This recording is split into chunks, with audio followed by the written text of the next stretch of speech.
Yeni videoda xoş gördük əziz şagird. Səhifə 27-ni işləyəcəyik. 26-nı öncəki videodan izləyə bilərsən və öncəki videonun əvvəlində mən bu mövzu üçün konspekt PDF qoymuşam. Yəni qayda konspekti qoymuşam. Çox maraqlı dizayndadır. Əvvəlcə onu əldə et, bax və eyni zamanda ödənişsiz WhatsApp qrupumuza qoşul ki, mən orada o məlumatları atıram.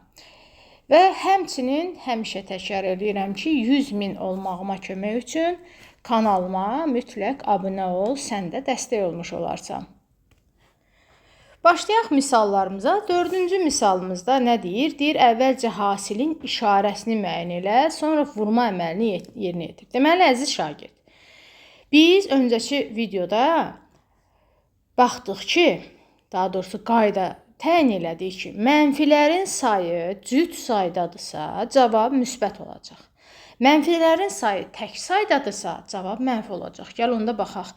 Bax, 2 dənə mənfi var, cüt saydadır da, 2 cüt deməkdir axı. Deməli, sənin cavabın müsbət olacaq. Sənə qalır 1/2-ni 2/5-ə vurmaq. 1/2-ni də 2/5-ə vuranda cavabımız eləyəcək 3. Məsələn, sən bunu necə eləyə bilərsən?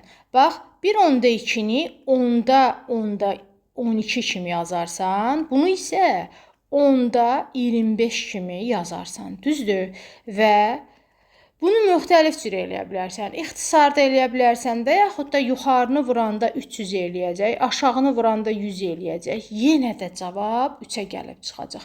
Və ya istəyirsən, deyə bilərsən, mən bunları alt-alta vura bilirəm. Tamam, vur. Kəsrə çevir, vur. Belə alt-alta vur. Axır biz o işləri artıq bacarırıq. Yəni, burada mən sizə işarəni təyin eləməyi göstərəcəm və misalın cavabını birbaşa yazacağım ki, videomuz çox uzun getməsin. İndi B bəndinə baxırıq. -5/1 vur 3/6. Mən birinci işarəni baxıram. 2 dənə mənfi olanda cavabım nə olurdu? Müsbət. İndi qalır 5/1-i 3/6-ya. Alt-alta vururuq. Görürük 18/136 edir. C variantına baxaq. C variantında əvvəla yenə də işarəmiz 2 dənə mənfi olduğuna görə cavabımız müsbət eləyəcək. Qaldı bunların hasilinin tapılmasına. Biz bilirik ki, birinci növbədə qarışıq ədədlər düzgün olmayan kəsrə çevrilməlidirlər. Yəni 4/6-1 əslində 6/25 edir. 1/5-4 isə 5/9 edir. Və bunları ixtisar edəndə 5-lə 25 burada 5 qalır, 9-la 6 burada 3, daha doğrusu burada 2, burada 3 qalır. Deməli, məxrəcdə 2 qalacaq, sürətdə isə 5-lə 3, yəni 15 edir. Bu isə onluq kəsrə çevirə bilərsiniz. 7/5 yaza bilərsiniz. D variantına baxaq, buradan yazacağam. Yenə də, dəyərli şagird, yenə də 2 mənfi olduğuna görə cavabın müsbət olacaq. Və 1/5-1-i düzgün olmayan kəsrə çevirsən, 1-i 5-ə vurub üstünə 2 gəlməlisən, 5/7. Burada isə sadəcə 5/1. İxtisar getmədiyinə görə cavabımız 25/7. Y variantına baxaq. Y variantı üçün mən burada bir balaca qeyd açım, çünki yerləşməyəcək. Aha, deməli, bax, Y variantını yazıram sənin üçün. Əvvəla, dəyərli şagird, sən də mənlə bərabər bax ki, 2 mənfidirsə cavabın müsbət eləyəcək. Deməli, bizə qalır sadəcə 5/4-ü. Bu 3/8-1-i düzgün olmayan kəsrə çevirsən, 3/25 edir. İxtisara baxaq, burada 2 qalacaq, burada 1, burada 5, burada 1. Cavab eləyəcək 2/5, o da 2/10/5 deməkdir. Bunu bağlayaq. İndi F bəndinə baxaq. Hə, burada artıq bir dənə mənfi var. Yəni, tək sayda mənfi var. Tək sayda mənfidə cavabda mənfi qalır. Deməli, mən nə edirəm indi? 2/1-i vururam. 2/4-1 eləyir 4/9. 9. İxtisar varmı? Xeyr. Ona görə məxrəci məxrəcə vururam, sürəti sürətə vururam. Bu şəkildə yazıram. Bunu da -1/8 kimi yazmaq olar. C variantına baxaq. C variantında bir dənə mənfi olduğuna görə cavab mənfi qalacaq. Bu heç. 0.8-i 2.7-yə vuranda isə 6-6 vursaq 2,16 alınacaq. Gəlirik bura. Bir mənfi var, cavab da mənfi qalacaq. 4,3-2-ni düzgün olmayan kəsirə çevirsək 3,14 eləyəcək. Vurulsun 6-da 1. 4 ilə 6-nı ixtisar eləyərəm. Burada 7, burada 3. Məxrəci məxrəcə vuraram 9, sürətdə isə -7 qalmış olacaq. Növbəti, burada deyərsiniz ki, ay müəllim, biri onluq kəsirdir, biri adi kəsirdir. Biz bu cür yazılışları sevmirik. Bəli, başa düşürəm. Bax, mən gəl sənə bir praktik yol deyim. Birinci, mən şəxsən məsəl üçün baxaram ki, hansı əməliyyat mənə daha rahatdır? Əgər onluq kəsiri, onluq kəsirə vurmaq sənə rahatdırsa, onda buradakı 5-də 3 kəsirini onluq kəsirə çevirmək üçün sürəti məxrəci 2-yə vuraram. Nə əmələ gəlir? -2,5 vurulsun 1,6. 1,6 da onluq kəsirlə 1,6 deməkdir. Deməli, baxın, bu kəsir. Məxrəci 2-yə vurdum 10, sürəti 2-yə vurdum 6, yəni 10,6 deməkdir. Dediyim kimi, bu da 1,6 deməkdir. İndi gəl 2,5-i 6-6, 1,6-ya vuraq. Bir dəqiqə. Aha, 4 eləyir. Amma təbii ki, -4. Yəni, sənə belə çevirib vurmaq rahatdırsa, belə elə. Gəl, indi bura baxaq. Burada da 1,6 onluq kəsirləndir və yeri gəlmişkən, misalda bir dənə mənfi olduğuna görə cavabımız da mənfi qalacaq. Və bunu onluq kəsirə çevirəndə, sürəti də məxrəci də bu dəfə 5-ə vuracam. Nə əmələ gələcək? 1,5. Vəssalam, mən də 1,5 yazacam. Və indi 1,6-nı 1,5-ə vuracam. Cavabımız eləyəcək -2,14. Belə. Sonra burada yadda saxla var. Bu zaten bizim qayda PDF-imizdə var. Sonra verilən ədədlərin qarşılıqlı tərs ədədlər olub olmadığını müəyyən edin. Hə, dəyərli izləyicilər, dəyərli şagirdlər, yadınızda saxlayaq. Qarşılıqlı tərs ədədlərin yoxlanmasının 2 üsulunu mən sizə deyim. Birinci üsul, baxırsan ki, əvvəla ədədlər eyni işarəli olmalıdır. İkinci də ədədlər sürət və məxrəcləri bir-birinə tərs dayanmalıdır. Məsələn, burada 5-də 2-dirsə, burada 2-də 5, yəni yerlərini dəyişik dayanmalıdırlar. Amma bayaq dediyim kimi eyni işarə olmalıdır. İkinci yoxlama üsulu odur ki, qarşılıqlı tərs ədədlərin hasili həmişə 1 verməlidir. Yəni, sən bunu yoxlamaq istəyirsənsə, belə birinci gözlə baxanda, görürsənsə ki, sürətlə məxrəcin yeri dəyişikdir, qarşısında başqa bir ədəd falan, ayrıca ədəd yoxdur, eyni ədəddir, sadəcə sürətlə məxrəcin yeri dəyişikdir. Hə, onda deyirsən ki, qarşılıqlı tərs ədədlərdir. Və ya başqa formada verilibsə, götürürsən bunları bir-birinə vurursan, cavab 1-dirsə, deməli, qarşılıqlı tərs ədəddir. Gəl, indi biz birinci üsulla yoxlayaq. Amma dediyim kimi, işarə eyni olmalıdır.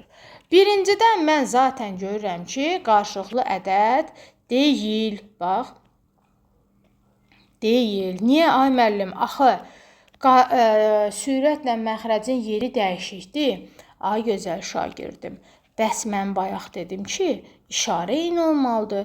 Bunun işarəsi bir dənə mənfi var, bunun işarəsi mənfi qalır. Amma burada 2 mənfi olduğuna görə bunun işarəsi müsbət. Ona görə bu qarşılıqlı tərs deyil. Gəl bura baxaq. İşarələr eynidir, tamam. İndi gəl 1/5-də 2-ni çevirirəm düzgün olmayan kəsirə. 1-i 5-ə vurub üstünə 2 gəlirəm, 5-də 7. Bir də bunu baxıram. Aha, sürət və məxrəcin yeri dəyişilib. Əla, onda bu qarşılıqlı sadədir. Buna bir, belə deyək, belə işarə qoyacağam ki, siz sadəcə dəftərinizdə belə işarə qoymayın. Təbii ki, müəlliminiz əsəbləşər. Siz sadəcə deyin ki, qarşılıqlı sadə ədəddir. Bax, dediyimi cümlə ilə yazın. Yaxşı. Gəlirəm bura baxam. Hər ikisi mənfidirmi? Bəli. Deməli, keçirəm yoxlamağa. Əgər biri mənfi, biri müsbət olsaydı, heç özümü yorub yoxlamayacaqdım da. Deməli, bu mənfi 2/3-1-dirsə, bu eləyir deməli 3-də, deməli 6, 7, bu isə 7-də 2. Ay müəllim, heç burada axı başqa rəqəmlərdir. Bəli, deməli bu nə imiş? Deyil. Bu deyil. Bura baxıram, biri mənfi, biri müsbət, heç özümü yormuram, birbaşa yazıram ki, deyil. Burada, aha, hər ikisi mənfidir, əla. Bəs ay müəllim, biri onluq kəsirdi, biri belədir, mən neyniyim? Heç nə özünü panikaya salma.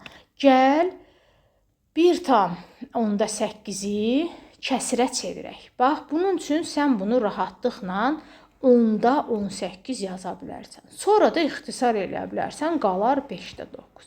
Bax, əziz şagird, sürətlə məxrəcin yerləri sadəcə dəyişdimi? Dəyişdi.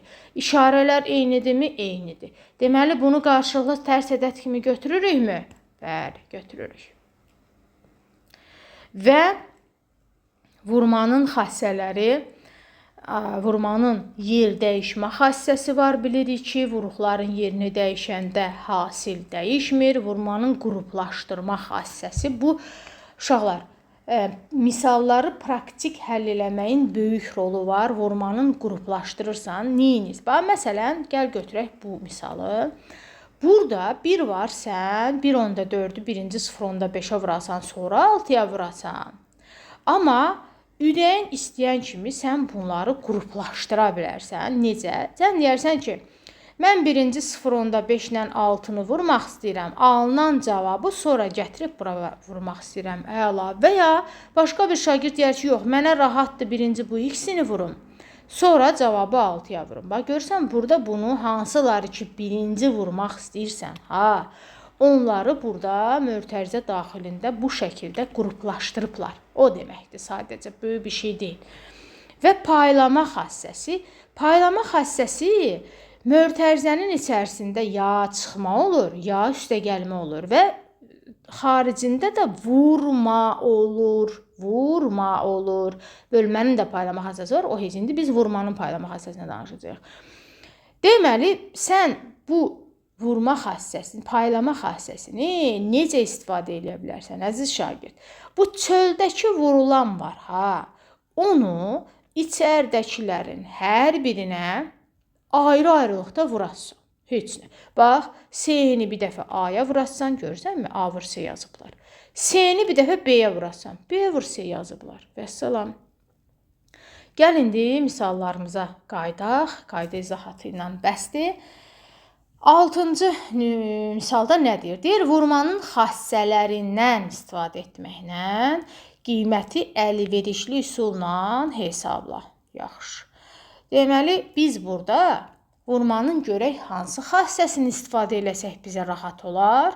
Mən bunun üçün təzə bir səhifə açmaq istəyirəm. Çünki burada biraz yer azdır. Və mənə yazmaq rahat olmayacaq. Aha, burada bir dəqiqə. Təzə səhifə açaq. Deməli, bu 6-cı tapşırıqdır da. Biz bunu böyüdək. Misalımızı yazaq. Misalımız daha doğrusu budur da. Bu. Burada mən sizə hansı xassədən istifadə edəcəm? Təbii ki, qruplaşdırmadan. Hansıları bir qruplaşdıracağam? Bax, siz belə yazacaqsınız. -4-1 vurulsun -4. Görürsünüz? Bunları yan-yana gətirdim və kənarda, yerdə qalanı da kənarda yazıram. Gördünüz? Qruplaşdırmağı göstərmək üçün siz bunu istədiyiniz kimi, məsələn, bax, başqa bir rəngdən istifadə edin. Mən sizə bir şey deyim də, gözəl görsənsin deyə. Baxın, mən burada sizin qayda PDF-lərinizi bu şəkildə hazırlayıram. Görürsünüz, nə gözəl görsənir. Bax, görürsünüz. Siz də belə gözəlliyi yaratmaq üçün, bax, bu şəkildə başqa qırmızı ilə mötərizə qoyun ki, müəlliminiz baxanda görsün ki, sən bunları qruplaşdırmısan, sənə bir afərin düşsün. Və bərabərdir. Kim eləyəcəksə bunu şərhə bir mənə yazar və müəllimindən nə təqdir alıbsa onu da bir deyər. Aha, indi burada mötərizənin içərisində olan 4 ilə -4-ü, daha doğrusu 2 mənfi varsa, zaten biz bilirik ki, cavab müsbət eləyəcək bu heç. 4 ilə 4-ü ixtisar elədim, cavab 1. Düşün ki, bu mötərizənin içərisinin cavabı 1-dir. Deməli, 1 vuraq, 7/8 alınır. Cavab 7/8. Görürsən, dəyərli şagird. Misalın özü qəribə görsənirdi bizə. Elə bilirdik ki, birdən nəsə, belə deyim, rahat misal olmaz. Səncə, sən demə, çox rahat misalmış. İndi isə ikinci hissəni eləyirəm. -0.2 vur 3.4 vur -5. Dəyərli şagird, gəl biz burada nəyi qruplaşdıraq səncə? Məndən qabaq özün de orada. Bəli, -0.2 ilə -5-i, bunun daxilini qırmızı ilə yazmayım, göylə yazın. 0.2 vurulsun -5, mötərizəmi qırmızı ilə qoyuram ki, müəllim bilsin ki, mən nələri qruplaşdırdım. Və yenə də bilirəm ki, mənfiləri vuranda içərisi müsbət eləyəcək. 0.2 ilə 5-i vuranda cavabım 1. Gördün? Buranın cavabı 1 elədi. Vur 3.4, cavabım eləyir 3.4. Növbəti səhifəni açaq. Buradan da növbəti misalımız bunu həll eləyəcəyik. Burada əvvəla nəyi qruplaşdıracağam? Burada artıq dəyərli şagird ortada üstə gəlmə çıxma varsa, tez şübhələnirəm ki, bu paylama xassəsidir və mən sizə burada bir ipucu deyim. Burada iştirak eləyən, təkrar olunan ədədi mötərizədən kənarda yazacağam. Onda təkrar olunan ədədləri, bax, mötərizəmi qoyuram, mötərizədən kənarda yazıram. Bəs içəridə nə yazıram? İçəridə isə yerdə qalanlar 6/4, ortada üstəgəl, bir də burada 3/6. Bax, budur. Deməli, bir daha deyək, təkrar olunan ədədi mötərizədən kənarda yazırıq, yerdə qalanları mötərizənin içərisində yazırıq. İndi gəl cavabımıza baxaq. 6/4 ilə 3/6-nın cəmi 10 eləyir, vurulsun -3/7. -3/7-ni ona vuranda bilirik ki, vergül bir vahid sağa sürüşür və cavabımız eləyir -37. Dəyərli şagird. İndi isə bu misalımıza baxırıq. Bu misalımızda hamısı vurmalardan ibarət olduğuna görə, təbii ki, mən burada qruplaşdırma xassəsini istifadə edəcəm. Bəs nələri qruplaşdıracağam? Mən birinci burada olan, bax, bir dəqiqə, burada olan bu 1/6-da 1-i çevirsəm 6-da 7 eləyir.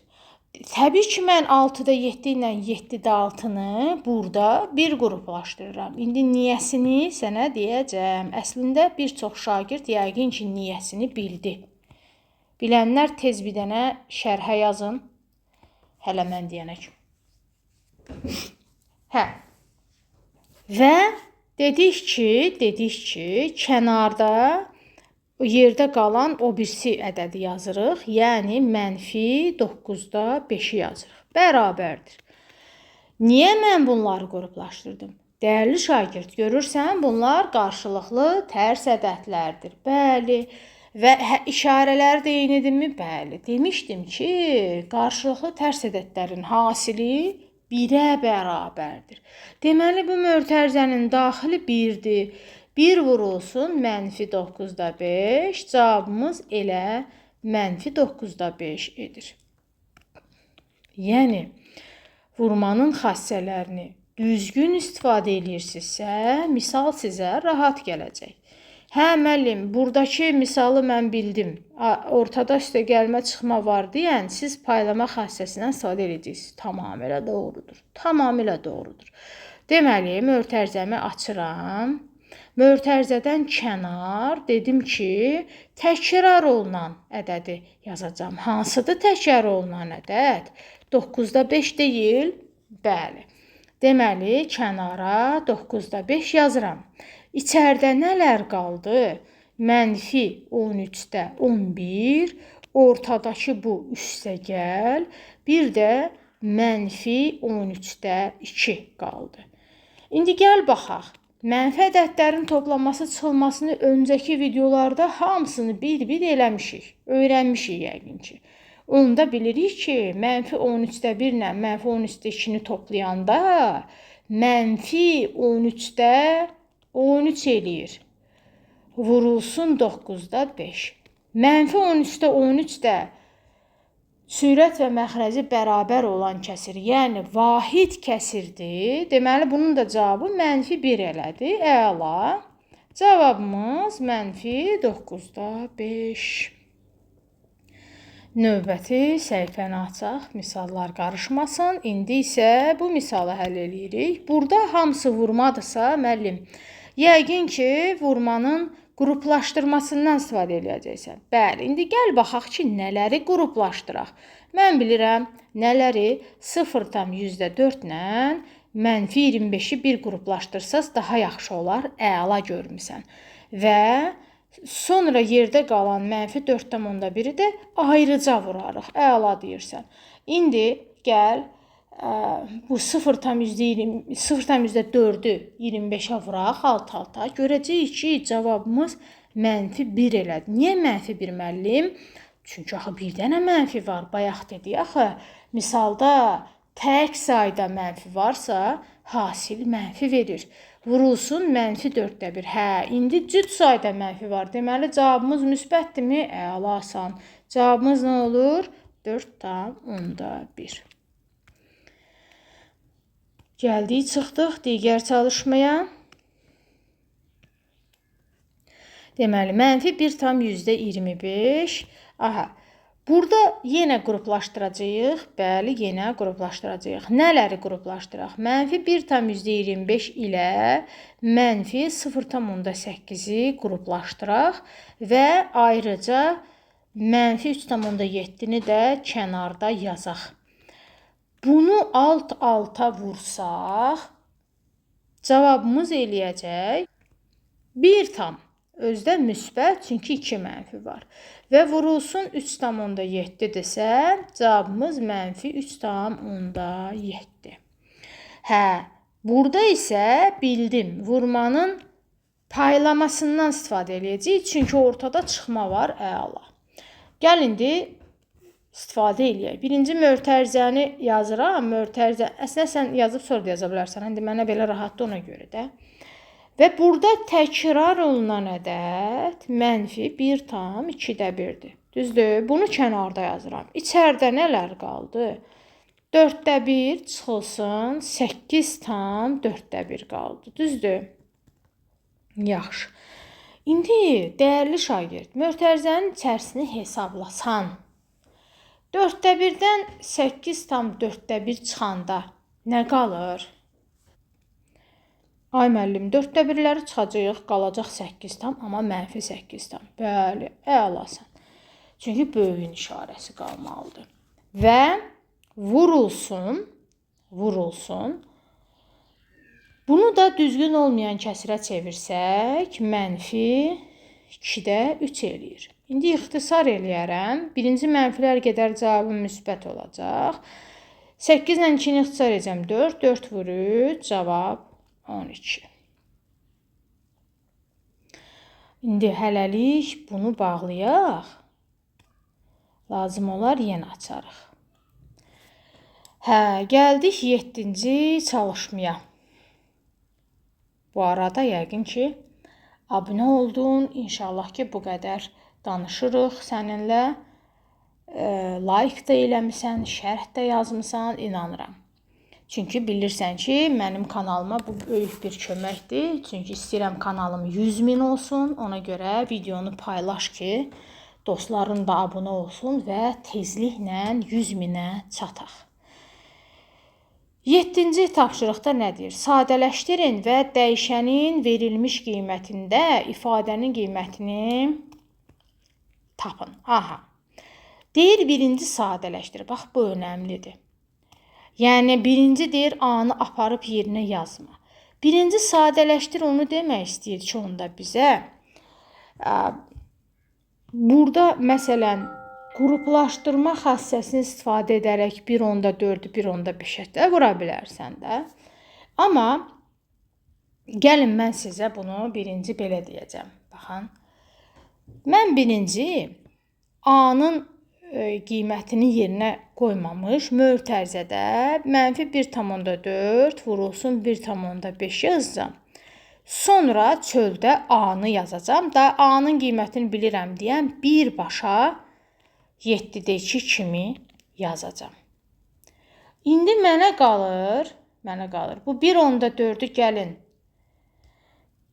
Deməli 1/4-ü vuraq 1/5-ə. Siz alt-alta vurun, baxın. Bu eləyir 2/10-1. Düzdür? Özdə bir mənfi var deyən cavabım -2/1 eləyəcək. Amma -2/1-i mən mənfi, bilirsiniz axı, vergüldən sonra bir rəqəm var deyən məxrəcə 10 yazıram. 10-da 21 kimi yaza bilirəm. Və vurulsun 7-də 2. İndi ixtisarımıza baxsaq, 10-dan 2 gedər 5, 7 ilə 21 gedər 3, 1. Mənfi qalır yerində, məxrəc 5, sürət 3. Növbəti B variantında yenə birinci -8-də 3 ilə -3-də 4-ü bir qruplaşdırıram. Vurulsun x, x-i da 1/6-nı dediyim kimi bax, vergüldən sonra bir rəqəm varsa, məxrəcə 10 yaz. Bu ədədi bütöv 16 kimi bura yaz. İndi bərabərdir. 8 ilə 4 ixtisar gedər, burada 2, 3-lər ixtisar gedər və mənfilər birləşər. Cavabımız elədi müsbət 2-də 1. Niyə? Çünki mənfilər cüt saydadır. Və vurulsun 10-da 16. İndi bunu da ixtisar eləsək, burada qalır 8. 8 ilə 10-u da ixtisar eləsək, 5, 4. Deməli, cavabımız 5-də 4 edir. C variantı. C variantında mən birinci nələri qruplaşdıracağam? -12-də 5 vurulsun 1/2. 1/2-ni də kəsirlə 10-da 12 yaza bilərəm. Və vurulsun bu B ilə C-ni əlavə yazıram. B-nin qiyməti 1/4-dür. Bunu da necə yaza bilərəm? 10-da 14 kimi. C-nin qiyməti isə -7-də 3-dür. Bax, bu vurmaları həll eləsək, sadəcə ixtisarlar etsək, işimiz rahat olacaq. Gəl, birinci baxaq, nələri qruplaşdırıb ixtisar eləyə bilərik. Bax, bu ikisini bir qruplaşdıracam, ixtisar eləyəcəm. Bu birisi ikisini isə bir qruplaşdırıb ixtisar eləyəcəm. Sonra cavabları bir-birinə vuracam. Bax, 12-lər ixtisar getdi. Sonra 5 ilə 10 getdi, burada 1, burada 2. Cavabımız olacaq -2-də 1. Gəl, indi buranı ixtisar eləyək. 14 ilə 7 ixtisar eləyəcək, 2 ilə 10 ixtisar eləyəcək, 5. Cavabımız burada eləyəcək -5-də deməli 3. 5-də 3. Və 2 mənfini vuranda bu dəfə cavabımız müsbət eləyəcək. Məxrəclər vuruldu 10, sürətlər vuruldu 3. Cavabımız 10-da 3. Gəlirik bu səhifənin sonuncu misalına, 8-ci misalına. Növbəti səhifəni növbəti videoda işləyəcəyik, yadından çıxartma.